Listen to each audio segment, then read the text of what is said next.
Welcome to the Movement PT Coffee Cast, where we sit down and talk about physical therapy, health, and whatever else comes to mind during our coffee-infused conversations.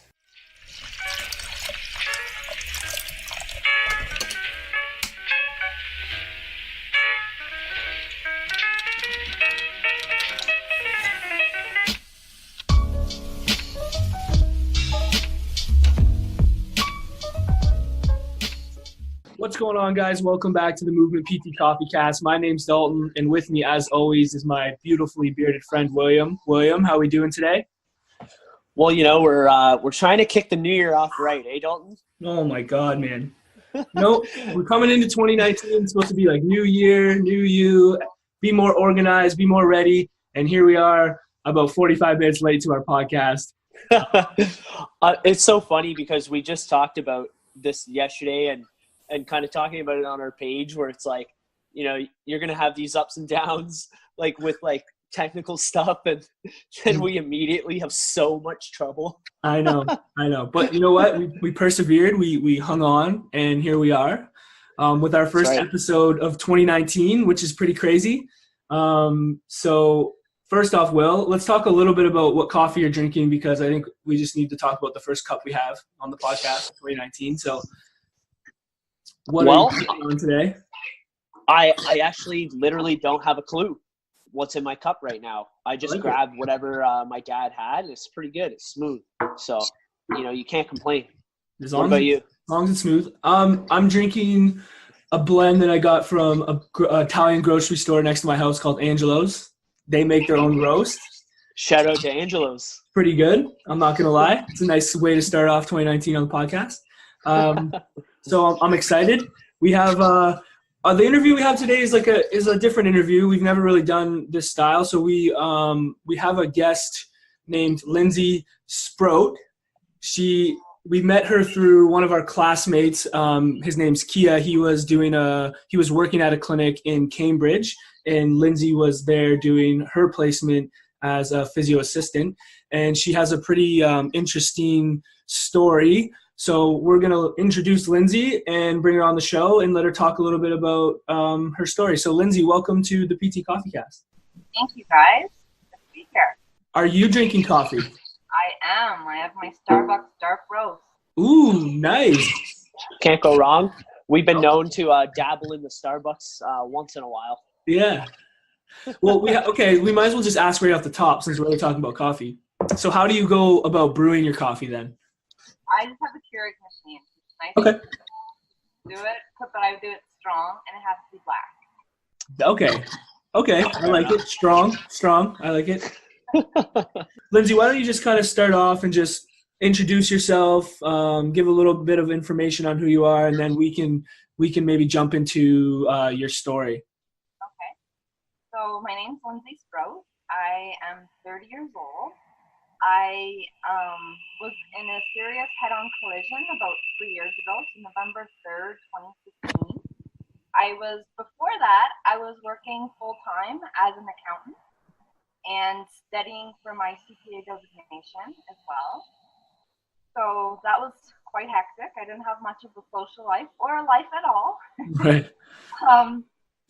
But it was one night I was coming home from work. I was studying with a bunch of friends at work, and I left about 8:30, and it was on the way home that I was hit head on. I have no recollection of the accident at all, except for turning right onto the road that it happened on, and then waking up 2 weeks later in medically induced coma with the breathing thing on my face.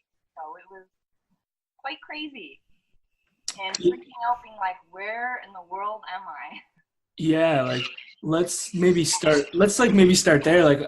That's crazy to obviously experience that. What was it like when you first woke up from that, and you're just what was going through your mind at that time? I was just freaking out because I didn't know what in the world was going on. Like I said, literally the last thing I remember was turning onto the road and leaving work. So right. Especially having the mask on my face where I couldn't even breathe or talk. Well, it was breathing for me, but I couldn't talk or anything. So that was really scary. But my family told me that the doctor gave me like a whiteboard and they gave me a marker, and so that was the way that I communicated with everybody. And the first thing that I wrote was "gotta go CPA." So that was the first thing on my mind when I woke up after all of that, is that I had to go to work and I had to write my CPA, because I was actually supposed to write the exam on the Friday and the accident happened on Tuesday. Oh, wow. Wow. Yeah, so it was pretty crazy. So did it really just feel like you jumped in time when you woke up? Yeah, it was kind of like I didn't know what was going on, literally. It was kind of like a bad dream. I woke up and it was like, okay, just wake up from this dream, and it wasn't happening. When did like it settle in where you kind of like realized kind of what was going on? My family came in, and when I woke up, I still remember waking up, and like I can picture everybody in the room where they were standing and everything, and they were just trying to calm me down and say, it's okay, you're okay. They told me my car was fine, that it just got a minor bumper problem, because I was worried about my car. So calm me down and tell me that everything's okay, it's okay, like the doctors are taking care of you, like don't worry about it. And I guess that must have worked okay. So then obviously, I mean, we talked a little bit before, you obviously had a long list of injuries from the accident. So maybe give like our listeners a little bit of insight into like what you experienced injury wise with the accident. Okay, so I had a punctured lung. So I guess the paramedics did that right on scene and tried to inflate it. My intestines and stomach and spleen all came up, so they had to put everything back down. So I have a nice scar on my stomach. My tibia was broken and punctured through the skin. My fibula was broken on the right side. My calcaneus was broken. My medial malleolus was broken, so I have a rod going down on my right leg from my knee all the way down. My left femur was broken, and then I have a bunch of pelvic, I don't know, on the x-rays it looks really wonky. And I broke my arm. I had a neck brace on my neck because my jaw was dislocated, and I had a few vertebrae, I guess, that were fractured. I think it was 5 ribs that were broken. It was a lot. I was looking Wow. through the list initially, and me and my ex-boyfriend were on Google going, okay, what does this word mean? What does this word mean? Yeah, you got a little anatomy lesson right off the hop. There's 26 things of injuries that I had. So. Wow. That must have been so overwhelming. Very, yes. Especially when you don't really know, like they're probably feeding you all this information, like, hey, this happened, and you're kind of just like, yeah, this is things that you see in movies or read in books, or you see on the news, and you're like, wow, that really sucks for that family or that person. And then when it's you, it's totally different. oh man. So what were they telling you about, like, you know, the steps going forward at that point? Oh, we had a little crash. Yeah, like, you know, what were they telling you about your prognosis and kind of what to expect going forward at that point? So they told me that not to think that I was probably not going to be able to walk, or if I was, that I would have to have like a cane or a walker to assist me. And what else did they say? Yeah, I wouldn't be able to run. I wouldn't be able to walk.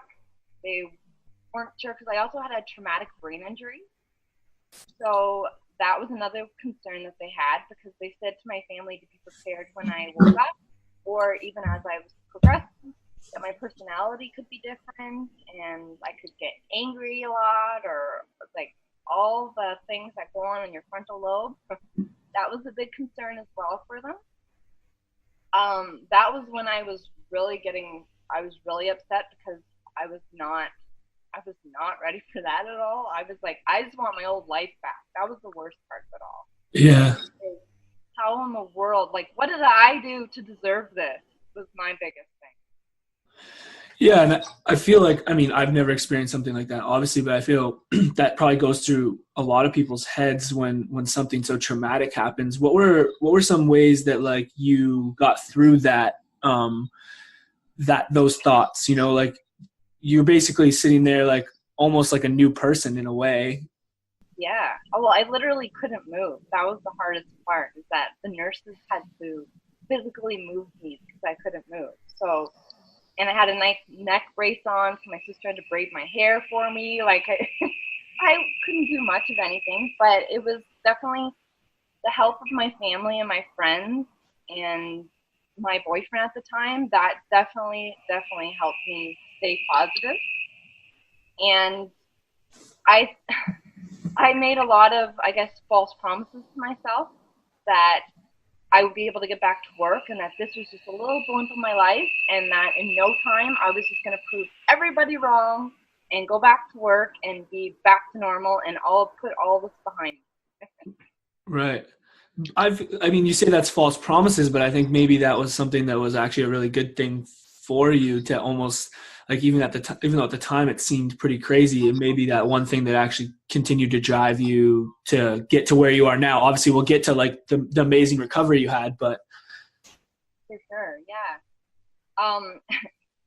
My case manager reminds me of this all the time now, is that, so I came home and I thought in my mind that I came home the end of February, and I thought in my mind, and I also told my OT and my physio and all that by October of that year, I was going to be like, bye guys, this has been fun, but I'm going back to work. See you later. Okay, yep, Lindsay, that's what keeps you going. That's good job. yeah. What was it that made you think that? Like, were you actually like did you actually truly believe that at that time? I did. I honestly did. And I think the fact too that at the hospital, the fact that the doctor came into me afterwards and told me that they were told that I had a 5 to 10% chance of living when they pulled me out of the car, and that I flatlined 3 times. Oh my gosh. Being airlifted and being at the hospital. And the fact that I overcame all of that, he's like, you overcame the odds. He's like, you shouldn't even be here right now. And I think that really inspired me to be like, you know what? I'm going to prove everybody wrong, and I'm going to keep doing that. That's amazing. I'm literally getting chills like listening to you say that. That's amazing. I mean, I obviously like hearing that you have like 5 to 10% chance of living, and then you made it through that. It's like walking, okay, let's do it. Like, basically. So where are we at, like, timeline wise? Like, I feel like we've talked about the hospital, right? Like the initial kind of acute situation. How long was it when you went from there to rehab? So I was in the hospital until, I believe it was November 26th of 2015. And then I was told that I was going to go to another hospital, but I thought I was going home. But that was false pretense again. So they transferred me to Toronto Rehab, and I was there until January 26th. I was allowed to go home finally. Okay. So you entered the hospital in October, was it? I was, the accident happened on November 3rd, 2015. So it was that night that I got to Toronto Rehab, or to St. Michael's, I'm sorry. And I went through 2 surgeries, 2 major surgeries. The first one was, I think it was 15 hours, I believe. I don't even know. Yeah. The second one was 2 or 3 days later, and I believe that was like 12 hours or something like that. Okay. And I was told later that the orthopedic told me I was Humpty Dumpty, and he had to put me back together again. Oh my gosh. Jeez. So then at rehab, like day 1 rehab, what'd you look like at that point? You know, like where were you at? So I was in the ICU at St. Michael's for the 2 weeks that I was in medically induced coma. And I don't really remember much of that, except the last night I remember the lady giving me like a sponge bath thing. That's the extent of that. And then I remember being transferred to orthopedic general surgery. And then that's when my memory starts coming back. And I remember the very first time I had physio, and they told me that they were going to just make me just sit up in the bed for the first time. And I remember going, oh my God, I never thought that getting up from a bed could be so difficult. I had 3 people helping me, 3 physios. And just getting up, and when I was finally up, I was like, I gotta lie down. I'm gonna black out and I'm gonna faint. Yeah, so that was your first experience with physio. Like, I know, how did it, like, obviously, how did it feel to actually be able to, like, you haven't done anything at this time. How did it feel to actually be able to start to, like, do something? That was the point that when they were getting me up, that I was really scared, because I was like, wow, if I can't even sit up, I don't even want to even imagine how hard everything else is going to be. Huh, okay. So it was almost like more fear for you than like, oh, yes, finally I'm actually getting to, like, move. Yeah. Okay, and then maybe take us through, like, what was, like, the extent of your physio experience after that while you were at St. Michael's, like, in the like the acute setting? So again, they would come in for about 20-minute sessions every day, and it was just getting me up, sitting me up, and just holding me up for a little bit, making sure that I didn't pass out or anything. And then we slowly got to just standing up beside the bed. That was the extent of St. Michael's. And so that itself, that was hard. And then I was transferred to Toronto Rehab, and then that's where they started to, like, we used the transfer board to get me from, I was obviously in the wheelchair, and we used the Hoyer lift to get me from the bed to the wheelchair or wherever I was going. And then physio was just mainly like trying to get me to move my leg and everything again. That was just a lot. Yeah. Wow. So you were non-weight bearing in both your legs, and then you had in your arm. Yeah. Okay. And so where was your head at, like, when you got to Toronto Rehab with regards to, like, your prognosis and your progression at that point, right? Like, what were you thinking? Like, what were they actually telling you too when you got to Toronto Rehab in terms of what they thought you were capable of doing? Was, like, walking always something that they were trying to get you back to, or was that something that they were still like, oh, well, like, you may not walk again? Or So when I first got there, I was disappointed that I wasn't home. So the first few days I sat there and I was like, I'm not cooperating with any of you. Like, get out of my room. I want nothing to do with anybody. And I was probably the worst patient they had. And then I had my boyfriend at the time, he came in and he was like, how bad do you want to go home? And I was like, literally, that's my only motivation right now, is getting home to my own house, my own bed. Like, that's all I want. And so he kept saying to me, that's the only way I was going to get home, was if I participated in the physio and OT and all of that. So then that was when I was like, okay, you know what? I'm just going to do it. And the quicker I do this, the quicker I get myself out of here. So that's when I started to be a willing participant.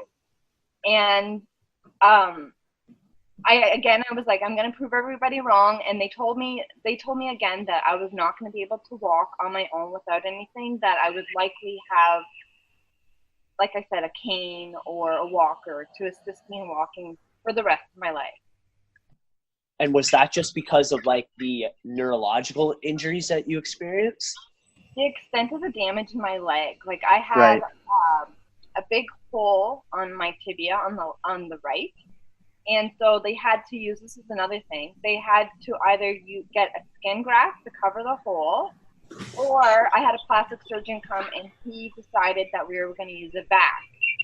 So I had the vac on my leg, and that was on there for a month and a half, I guess, which that was another thing that was extremely stressful, because they had to change the bandages to that every day, and they were ripping off the bandage over the fresh skin every day, and that was the most painful thing. Oh man, like, so bad.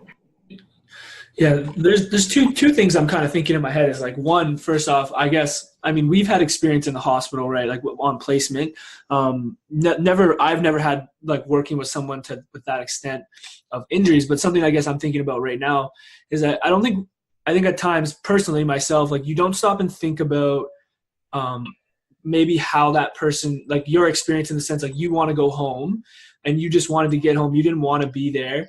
And like you were obviously refusing and struggling with that. And like from my perspective as, let's say, a healthcare professional or a physio, I think sometimes we get so caught up in like seeing a bunch of people and you're just so used to it that you don't stop and really think about that and focus just on that individual that you're working with at the time. And instead of maybe getting like frustrated or like focused on other people because you're not getting up to think like, oh, maybe what's wrong? Like, why is she like experiencing this? Like, maybe asking you like, hey, like what's going through your head type thing. And then maybe those questions that like your boyfriend at the time was able to help you with, a healthcare professional could like help you with.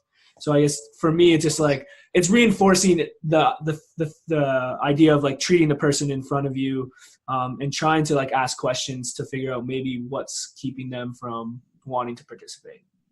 Definitely. There were a lot of help, and there were a lot of mornings, especially the OT. Well, I guess both. They would come in and be like, come on, if you do this, then you can have ice cream at the end of physio. Like, it was very motivational. Was the ice cream truck in the clinic or? Yeah. Sounds like a good clinic. Well, I felt really bad afterwards. I went back and I apologized to them and said, I'm so sorry. I was such a bad patient, because if I had to deal with me, I would just be like, oh my God, what is this person? But it's something like we've talked about before. I think it seemed like you had a real goal in mind, right? Like your goal was to get home. I was so motivated to just go home, and that's all I wanted, and to go back to work, to my regular life. So I thought. But I think it's important, like Will, you're saying is like you always had a goal, but it was a lot like taking that goal and aligning it with like your healthcare professional and why and what steps you needed to take to get there. I think based off what it sounded like, is you had this goal of getting home. I want to walk again. I want to do all these things. But then it wasn't maybe aligning with like realizing that, oh, this is what I need to do to get there. And that's like physio, and that's getting up and doing these things. And then once that like clicked for you, then it was like game on. Yeah, fire under my butt, and I was ready to go. Yeah, so maybe take us through like the rehab at that point. So now you're on board with it. You're ready to engage. What was like the steps going forward after that? And then when did you really start getting to the point where you're like, okay, I am going to actually walk again and be able to do this? So physio was slow, but at the beginning, she would take me in the wheelchair to the physio clinic that they had on that floor. And it was just trying to get the range of motion back in my ankle and my leg and my hip, all of that. The left leg also was not moving the best because of the surgery that I had on my hip. So she was trying to focus on at least getting the range of motion back in that as quick as possible. And then throughout all this, I was going to the orthopedic and just seeing where we're at and all of that. And when I was told that I was going to be allowed to weight bear again, I was super excited because I knew I was that much closer to going home. And then once you left and you were discharged home, then did you start seeing physio in like an outpatient setting? I did. So actually going back to the hospital at what was that, Toronto Rehab, when I got weight bearing in the morning from the doctor, gave me the okay. Literally, I went back the afternoon to Toronto Rehab, and the physio was like, okay, this is it. We got to get you up like right now. And I was like, what? I was literally in the bed for 2 months, and you want me to get up? But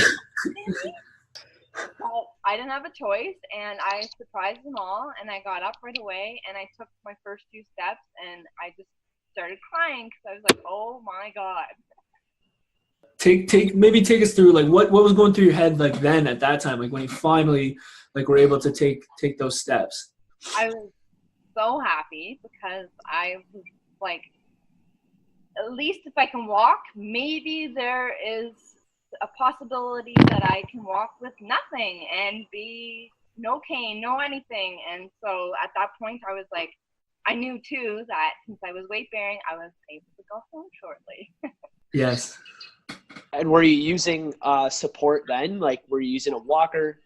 I had a walker and a lot of help from the physio, like holding my back and whatnot to make sure I was okay and didn't fall over, didn't get lightheaded. Okay. Yeah. And then so then you're discharged, you go home, and then you start doing like outpatient physio. And is that when things started to like progress even farther for you, or was it still kind of up in the air, a slow process with like getting you back to walking? It was a slower process again, but just looking back now, even because I went to the pool as well. That was another big thing that they got me to do, but that was once the open wound had completely covered. Mm-hmm. And then once we were up and moving, I looked, like I was saying, I went from literally from a wheelchair to the walker to crutches to a cane, and now I'm using nothing. So I'm so excited. Yes. Wow. That's amazing. So when was it that you took like those first steps with like nothing? Like how long ago was that? So it probably would have been probably June of 2016, I guess it would have been. Well, maybe that wasn't nothing. It was a cane. Because I used a cane for a long time in crutches and then slowly weaned off of that. And then I started walking and I was finally on my own without any aid. And then I actually had to have another surgery to remove some of the hardware out of my right leg. Mm-hmm. February of 2017. So then it was kind of like back to point zero again. But I got back and up again. So what does everything look like now physically for you? I walk with a limp. It is what it is. I mean, I look now and I'm like, it was either having no leg or walking with a limp, and I'd much rather have a leg. Yeah. And so it also is dependent on how much activity I do. I'm told that I do way too much than I should. I get in trouble when I go to physio and my massage and all that. They are like, Lindsay, when are you going to learn your limits? And I'm like, I'm just so motivated and determined to just do everything that I normally used to do that I don't stop to think and be like, oh yeah, I'm in pain. Mm-hmm. I mean, I think that drive and that motivation though is probably what got you to even where you are right now. So I would say that's probably, I think it's a good thing that you had that mindset, because it's very easy. I'm sure very easy to go in the other direction. So were there some things that like constantly kept you motivated? Like obviously, like I'm sure you had some ups and like probably a lot of downs. Like what were some of the strategies or some of the things that you used to like get through those tough times? Because I know there's probably people out there listening, or other people that might listen to this podcast that because they know you, that might just need that help, like if they're in a place where they feel like they can't move forward.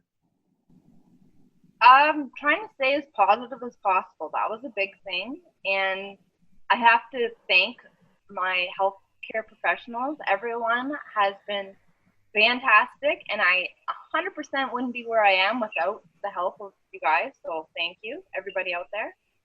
And also just having a goal at the end of the day, knowing that, you know what, I am going to, I guess, get home. That was my biggest goal at first, was to get home, and then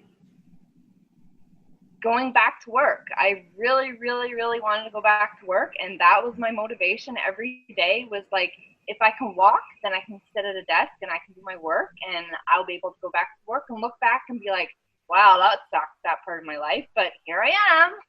So you almost took that big goal and you just chunked it up into like little pieces. I did. And looking back now, and when it was October, that when I told you guys I initially had that goal of October, I was going to go back to work.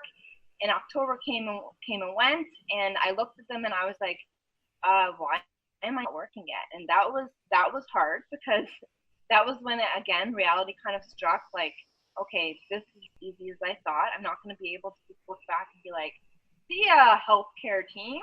So, and again, I had to, I guess, reset my mind and just be like, okay, well, what's my next goal? My next goal is being able to go to the mall again and walk around, or go with my friends and do activities that I used to do before. And that really helped as well. Yeah, I think those are some big things there. Like, obviously you had a very big goal, like getting back to work in October, and then not meeting that goal obviously is difficult. But I think at that point you can go with one or two ways. You can either just, that's it, like I didn't make it, and kind of like worry about that or give up, or you can reframe it. And I think, like, hearing you say, like, you reframed it into like more manageable, or more, let's just say with your prognosis or at that time, that were maybe more realistic for you to accomplish, that could like boost your confidence and give you like the motivation to continue working towards that bigger goal that might take a little bit longer. I think that's very important for people to make sure they're doing while they're going along any goal in life. Well, don't get me wrong. I had my days. I had a lot of days where I'd get up and I was like, wow, just the fact of having to get up and get dressed was a mission.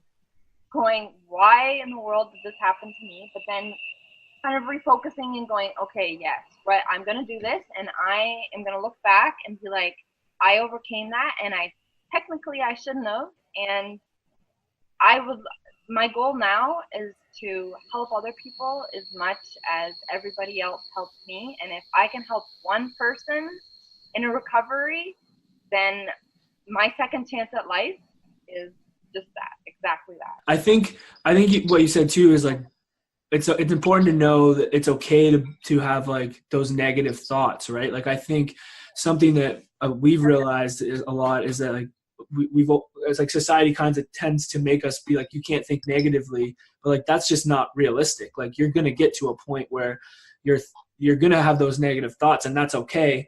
But then taking steps to come out of those negative thoughts and focus on the little things that can help you move forward, I think is very important. Definitely. Yeah. So let's maybe talk about, actually, before we move on to like what you're doing now and in your career and some of the things that you're trying to do to help other people, I kind of want to ask you, like, what were some qualities that the physios or any of the healthcare professionals that you worked with, that they demonstrated that you really thought was important for the success of like your care? Definitely patience. That was a big thing.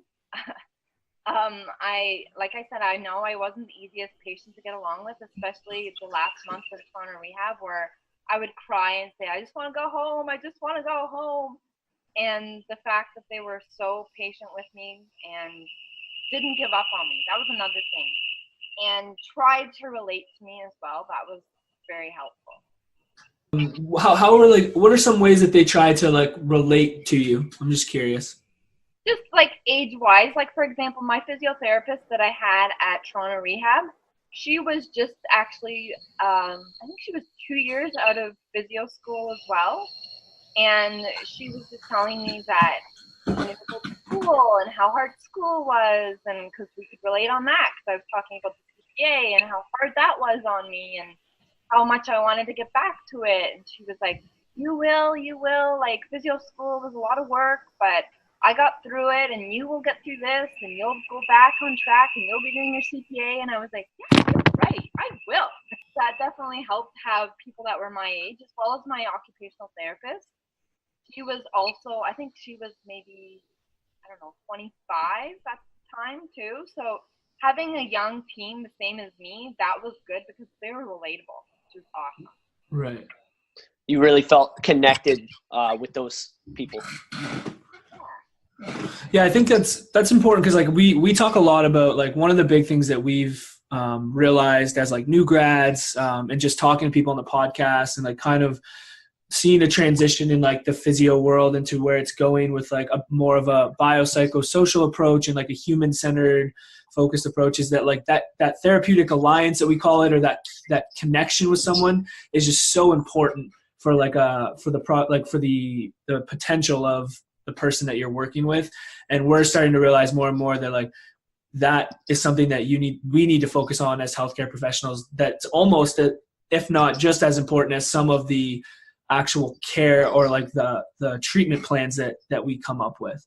Well, just a side note on top of that is I'm actually in school right now, and we've been doing a lot of practicals. And one practical that we had was somebody that was in a wheelchair, and they were scared they're gonna be a disappointment to their family, and they weren't gonna be able to wait there, and all of this. And we had to be the healthcare professional and react to this and help them out, right? So we all did our piece, and then we were all in the room afterwards talking as like a class and everything, and just sitting back and listening to the students going, this is not even realistic. Like, who is really that crazy? What patient is that crazy and crying and that emotional? Like, that's not even reality. And I'm sitting there going, you guys have no idea. Yeah. I was that person, and this is 100% realistic. It's a good point you make, because I think that's something that like we don't get enough in school as well. Like, it's awesome that you guys even had that experience like with your program. And I think that's something that it is getting better. And I think it's starting to be, people are starting to realize it's important, but like those scenarios are stuff that like happens every single day. They're like, I just think back into like clinics so far that I've been working in, like there's times where I'm like, wow, I did not learn how to deal with this, but here we go. Like, I'm just going to try my best to like sit there and listen and give, like, just let the person tell their story and like try to, comment or reinforce or put in my thoughts when I can. But there's some times where like, I'm just sitting there like, wow, you feel a little bit awkward because you're like, I don't know how to really deal with the situation, So I think it's huge, and it's good to hear that like that's something that's being done like within your program. Well, I was just gonna say, there's like a few qualities there that seem like very important, and I think that we can relate that to our current jobs. Like just focusing on the connection itself between you and that person, being okay with when it's been a long history, just being okay with doing a lot of listening and not a lot of doing for a little bit, and really focusing on like establishing those goals. I think that's so much more important than maybe we give credit to. And hopefully your story and what you've been through can just kind of open some like younger people's minds to that sort of aspect of being a therapist. I think it's really clear that that's super important from what you've kind of described to us. Definitely. It's not just about being a physiotherapist at the end of the day too. I laugh at all the people that I have on my rehab team, and I say they're part of whatever their profession might be, but they're also part social worker for me, because some days you go in there and you're just like, I having a bad day, and they have to deal with that first, right? Before they can even get you up to do anything. Right. That's a good point too, because I think we tend to forget about like the therapist in our name, and that it's not like, even though we're physical therapists, like a big part is like just taking the time to listen to the person and just basically make them feel comfortable. Because if you're not comfortable and you're not focused, like how is like me getting you to do like some exercise going to have any benefit for you, So that's a really good point. Let's kind of talk about where you're at now. So like, obviously you kind of had a career change, and I know you have plans to do some really awesome stuff. So let's talk about that. All right. So I went back to school actually to do the OTA PTA program at Conestoga College, and absolutely loving it. It's been awesome. It's been really, really great.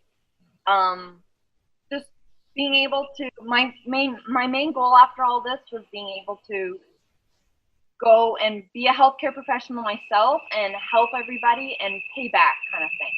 That was my big thing. And also during the time of the hospital, they all encouraged me to write down my feelings and how I was feeling, if it was a bad day, if it was a good day, whatever. So I did that, and between when this all happened to now, I've written a book. So that's really exciting. It's just a matter of finding a publisher, an editor, all of that stuff, and figuring out what I want to do with that. And another goal is I would really love to have a podcast as well, and just get my story out there and talk to other people that are in similar situations and talk to their family members and seeing how this has affected family members, and talking to healthcare providers on their perspective. Like, I want to talk to some of the ones that helped me, and really going, how did you think about me not wanting to move that day? Like, what's your perspective on this? And getting that whole rounded perspective, because that's really I feel like that would help other people for sure. Yeah, that would definitely help other people, and I think it's awesome that we're at a time in the world where you can actually just go out and do something like that with a lot of ease. Like, you wrote a book, like that's crazy. Like you can start a podcast and start talking and reaching people and sharing your story like across the world. Like literally you can, and like that's really cool. And I think someone like you, just with your motivation and everything you went through, and like genuinely tell you really want to help people, like you're going to have success with it and you will help people. And you even said it yourself, like if you could help one person, then you're doing like what you want to do. I'm excited to see what you come up with. Let's talk about the book a little bit. So like you wrote the whole book, it's done. It's done. I mean, throughout school, I've been going out, or like we've been learning different topics and things, and then things will come back to me and be like, oh yeah, I remember when this happened. And then I'll add to it as I've been going along here. So I've been adding to it slowly as well. But for the most part, I feel like it's pretty much ready to go. That's awesome. That's so cool. I don't even know how you go about like doing anything. Like you have to find a publisher and an editor basically, or? I gotta figure all that out, whatnot, and figure out the process of that. And also, I guess, of the lawsuit, I have to figure out too if I'm able to do it now or if I have to wait or what is. So that's another thing that I'm waiting on. Okay. Well, let us know when it comes out. And like I'll line it up. I'll buy a copy for sure. Podcast wise, what's your so are you planning on launching that soon, or is it kind of still in the works, or you're thinking? I have a friend that I found out during my recovery. She was actually in a motorcycle accident, and so she has gone through similar things as I have, and we thought it'd be really cool if we could start a podcast and talk both as survivors how to talk about it. That's awesome. So we're thinking of like launching it in the spring, but we got to see timeline, like we got to talk and see where we're at and when we realistically think it can happen. I think it's a good idea. I think you guys should do it. If you have any questions or anything like that, like don't hesitate to reach out to us for sure. We'll definitely give you a hand. And then motivational speaking is another big thing that I'm working on doing as well. So I'm going to be talking with the Ontario Brain Association. Super exciting because of my brain injury that I had. I'm excited about that too. That's awesome. I mean, it sounds like you got a lot of great opportunities again to like do something that you really want to do, which is help other people. So that's awesome. Yeah. Just to kind of wrap up here, I'm going to kind of give you the mic a little bit, and just maybe if you had a message that you wanted to like get out to anyone that's kind of going through a similar experience that you went through, maybe you could just offer them some words. I just want to say, just, you know what? I was in that boat and it absolutely sucks, and you are not alone. So remember that, because that was a big thing for me, is you're not alone. And if there's other people that are in the same boat, but just stay positive and make small goals for yourself, even if they seem the most unrealistic at the time and your family and friends look at you like you're crazy. It's not unrealistic, and you will get there. And like sweat and blood and whatever, it's a possibility, and just don't give up. And positivity can go a long way, and I'm learning that. Thanks so much for sharing all of that, Lindsay. Really appreciate that. Yeah. Thank you for taking the time and sharing your story. And it's this is like kind of the first little podcast that we did like this, and it was awesome. And it's just going to motivate us to continue, maybe to find some more people that have some stories that they can share. I think getting the perspective from someone that's experienced something like that is huge for healthcare professionals, even for the public that's listening to us, students, everything like that. So thank you so much for coming on and talking with us. No problem. Thank you, guys. Yeah. Is there anywhere that you can like leave for people to find more about you? Like I know like your Instagram or like an email if they want to reach out, if they have any questions or anything like that. If you want to offer it up, it's up to you totally. Give my email. Okay. Is it something that you guys are going to post on Instagram, or how do you want me to go about it? Or You can just say your email right now, and then we'll put it in the show notes. okay, so it's Lindsay Lindsay Sproat Sproat 88 @gmail.com. Perfect. Awesome. Cool. Yeah, we'll link it up in the show notes for everyone if they want to email and have any questions and reach out to you. And cool. All right, Lindsay, thanks so much for coming on, and we will talk to you soon. Sounds good. Thanks, guys. Bye.